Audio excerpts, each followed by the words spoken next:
Hey Run Junkies, welcome back to Runners Without Limits TV. As athletes, we can be annoyingly obsessed with keeping a race on the calendar at all times, never taking time off from a regular running routine. And I'm here to tell you that not only is taking a break from running a good idea, it can also help you prolong your running career.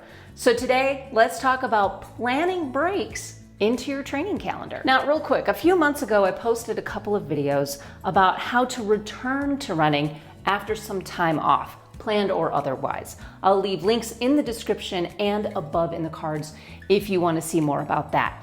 This video, though, is all about deliberately planning breaks into your training calendar and why. The hardest part for a lot of runners is looking at rest days as part of the training regimen rather than lack of training.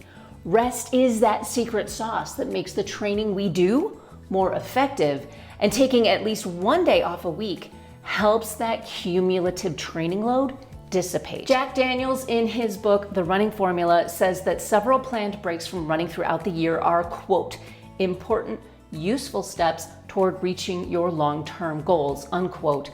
And to take several breaks of 2 weeks or more, plus another longer break of 6 weeks or so. Now, right now, you might be saying, that is crazy. I'm gonna lose fitness or endurance. I can't take that much time off. Now, it seems counterintuitive that taking that kind of time off will help us.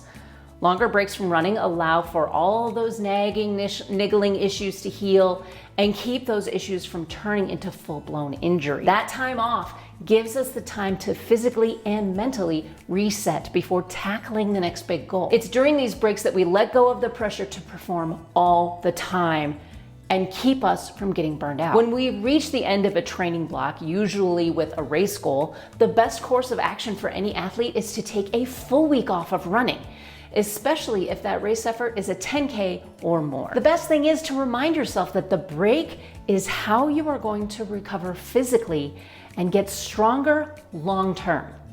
You also have a chance to reflect on the recent goal, learn the lessons from that race, then shift focus again to the next goal. That time off is like a palate cleanser in between courses. It's time to charge the batteries for optimal performance. If you want to improve as a runner, meaning you want to go faster, you want to go longer on your runs, these breaks are critical to doing so. If you aren't enjoying your runs, you're dreading them, or your resting heart rate is elevated, or you aren't hitting paces, it's time to take a break from running until your mind and your body have refreshed. Now, here's some food for thought. Elite runners will take a full 2 weeks off of running, sometimes more, and may only do some light cross training, if anything at all. They do this every 12 weeks or so, every 3 months. So if it's good enough for them, why shouldn't we take a page out of their book? Now, one way you can program longer breaks into your calendar, and this is something I personally like to do, is during those extreme weather months where you live. If summers are too hot to train outside, maybe use that time to enjoy indoor cross training. The same if winters are too snowy and dangerous for running outdoors. Opting for indoor activity other than the treadmill is also a great way to maintain fitness while taking a break from running. So what exactly are you doing during these breaks? Well, this is a really good time to work on mobility and therapeutic practices like yoga and core strength. It's also a really good time to spend with friends and family, maybe those people who have supported you through all of your training. You might take up or refresh a hobby or learn more about the sport. Maybe you're still not convinced, but let me ask you this. If the pros take 2 to 4 weeks off after a race and they're at their top of their game, why wouldn't you do the same to get on top of your game?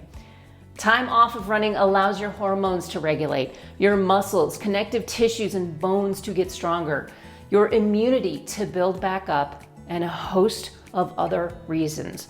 So the question is, when do you allow yourself the break? The bottom line, and I say it around here a lot, is that rest is part of your training, not the lack of it. Rest is the weapon in your arsenal that will help you be a better runner and unlock the potential you hope for.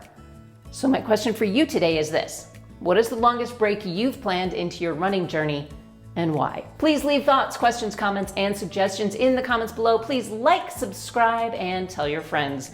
And please consider supporting Runners Without Limits over on Patreon for extra content. That is going to do it for me today, you guys. Thank you so much for watching. And until next time, remember, you are a runner without limits. Happy running.